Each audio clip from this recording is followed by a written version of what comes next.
Greetings, scientists. It's Mr. Gopal. We talk about Earth science. We usually talk about things happening over long periods of time. One of my favorite parts of Earth science is learning about the history of the geography of the world and the fact that there was once a supercontinent, Pangaea, that eventually split into the seven continents we know today. And so we know that all of these processes in geology, such as the splitting of continents, the creation of fault lines, erosion of mountains, and the slow changing of habitats, it all happens very, very slowly. And another thing that happens very slowly is the decay of different elements. Okay. And so today we're going to talk a little bit about half-life. Now, half-life is a scientific term, and the focus question for this particular lesson in Earth history is what is half-life? What is a half-life, and how is it used in radiometric dating? So the first thing that we want to think to ourselves is that we need a process of dating very ancient things. And I'm not talking about going out with them. I'm talking about figuring out how old they are. Certain substances to figure out how old they are is extremely useful. For example, climate scientists have visited Greenland and the Arctic, and they have investigated ice cores. I'm talking about ice that stayed frozen beneath the surface of the Earth for millions of years.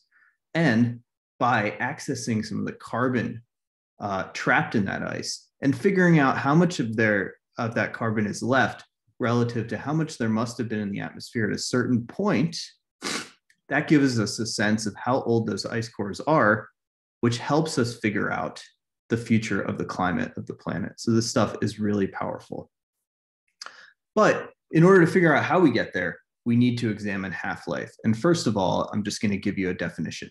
When I say half-life, I'm talking about the time it takes for any sort of substance to decay to about half of its current value. So if I have 5 kilograms of something, how long does it take for that something to become 2.5 kilograms through natural processes of decay? And usually when we're talking about these natural processes and we're talking about very long periods of time for something to decay, we're talking about unstable elements. And so one thing that we're going to look at here, we're going to be looking at graphs very often. All right, so they give you the radioactive decay of X. I'm going to expand this so we can see it on the full screen. We don't know what X is, but this is a standard question from the Regents. What we're going to do is we're going to examine this question, and then we're going to examine a few that I generated outside of the slides just to get a little bit of practice with half-life. All right, so we have here graphed the amount of a certain radioactive isotope. If you remember from chemistry, or if you haven't studied chemistry, when we say isotope, we're talking about a particular version of an element that has a certain number of neutrons. And it's very important for us to understand which isotope we're dealing with, because if we change the amount of neutrons per atom of a certain element, we significantly change its properties. So here they say radioactive decay of X, but they're talking about carbon-14. And that is a version of carbon where its mass number, that is the amount of protons and neutrons, add up to 14. So what they want us to do is to plot the percentage of stable disintegration product in terms of percentage, all right? And so we see that at 0 half-lives, I'm just gonna grab my stylus here, at 0 half-lives, there is 0% of the stable disintegration product. So in other words, carbon-14, when it disintegrates, it turns into something else. It's a little bit more stable. The reason it's disintegrating is because carbon-14 is a less stable isotope of carbon than, say, carbon-12, right? And so what I'm going to do is I'm going to pop that on here just to make a dot here in blue down at the bottom of your screen. All right, now we see 5,700 years later, which is the half-life of carbon, we have 50% of the element left. And now we're going to see what's a little bit curious about half-life and why there was something left for those scientists who visited the Arctic to examine. All right. After another 5,700 years, there is 75% of the stable disintegrated product. All right. So I'm going to plot that point And I'm just going to plot the next 2 points, all right, at 17,100 years or 3 half-lives left. We have 87.5% of that stable product.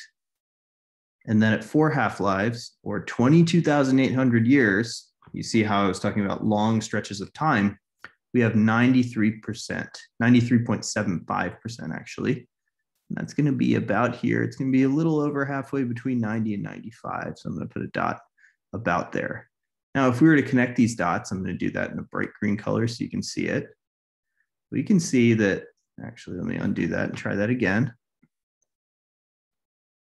We can see that over time, this curve is starting to flatten, all right? And the reason it's starting to flatten is because when half is left, only half of that half left will disintegrate. So we could say here that we started with one whole thing, or 100%. I'm going to write it as a number. 100% of something is one thing, all right? 1 half-life later, we have 1/2 of that left, all right? And then if we were to take 1/2 of 1/2, say 50% of 50%, we would have 25% or 1/4. We kept going by that process and we took 1/2 of 1/4. If you think about multiplying those fractions, we would have 1/8. And then if we took 1/2 of 1/8, again, if we multiplied those fractions, those denominators, 8 times 2, we would get 1/16. And so hopefully you can see what's a little curious about half-life. Every time we're going through the same amount of time that is the half-life of that product, but half of what remains is what remains at the next half-life. So this number will never get to 0, all right? That is the first really interesting thing about it. It will just flatten and get closer and closer to 100% of the disintegrated stable product, but it will never reach 100% because we're always taking half of what remains, okay?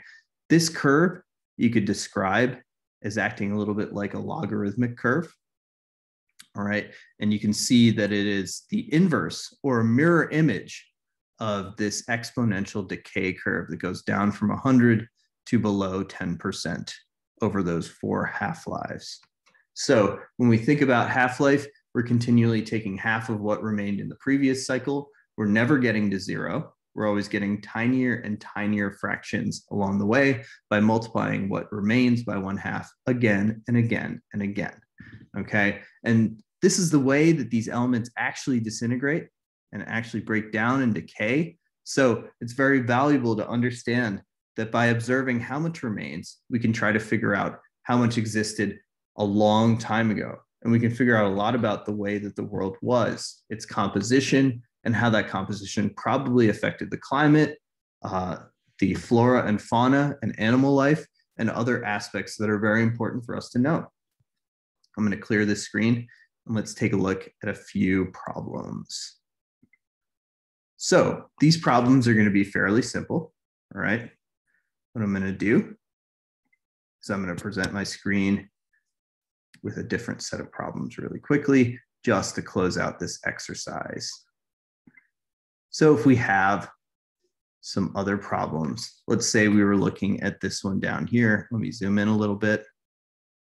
Potassium-40 turns into argon, which is a different element when it decays, and it's found inside igneous rocks. This helps us again date the age of those rocks, right? It has a half-life of 1.3 billion years. It's hard to imagine the planet existed that long, but it existed even longer than that. So I'm going to skip over the first one. We would say that potassium-40 is the parent and argon is the daughter product because that's what it turns into when it decays, all right? After 1.3 billion years, we want to think to ourselves, half of what was there before remains, all right? And so let's say that we had 100 kilograms of that initially, okay? So at 0 half-lives,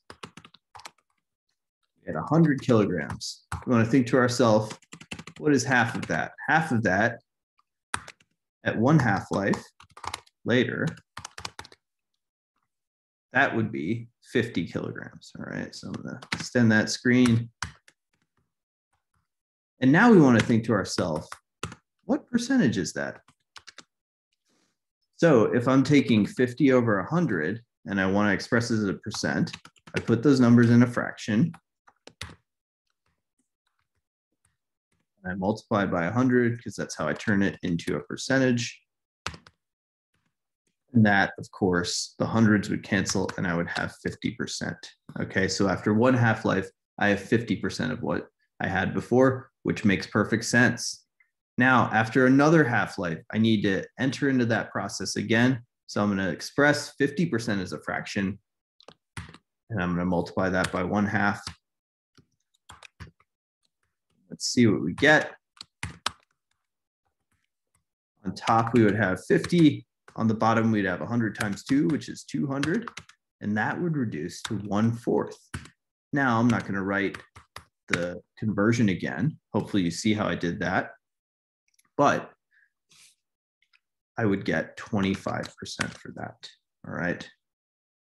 And that would be the amount of potassium-40 left. Now, if we want to think about the percentage of argon, that's what it's turning into over time. All right. And so in order to figure out what amount is argon after 2.6 billion years, all right, because I want to date the area around me and I need as much information as possible, I'm going to say that the whole is still 100%, but I need to subtract off the part that is still potassium-40 in order to figure out what amount that I'm seeing is actually argon, and that's going to be 75%. So in other words, if we had a daughter product of our radioactive decay of this radioisotope, then we could just say that it would be, that amount of the daughter product would be the difference between the percentage of what remains of the initial product and 100. And that's how I get that. Final thing I want to do in this video is just take a look at this sample. Now we want to work in a different direction. So I know that I have 87.5% argon and 12.5% potassium. And so my trick here to figure out how many half-lives have passed is to figure out how to express 12.5% as a fraction, all right, in simplest terms. So if I take those two, 12.5 over 100, and I convert them in a fraction to the lowest possible terms, first thing I'm going to do is I'm going to multiply everything by 10, because I don't like that decimal in my fraction. So I'm going to say 125 over 1,000. And now if I reduce that, I realize I can divide both top and bottom of that fraction by 8. So I'm going to do that over here. 125 divided by itself is obviously going to be 1. Sorry, I can divide top and bottom by 125. I think I said 8. If I divide 1,000 by 125, I'm going to get the number 8. That's why I said it. Kind of already knew this because I've seen a lot of half-lives problems. If I put that fraction back together, I get 1/8. All right.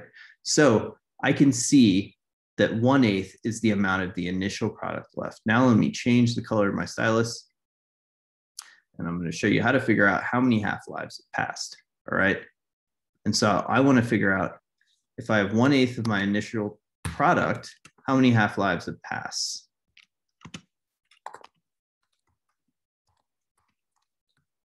The way I can do that is to say, how many times have I multiplied 1/2 by itself to get 1/8? And so I have 1/2.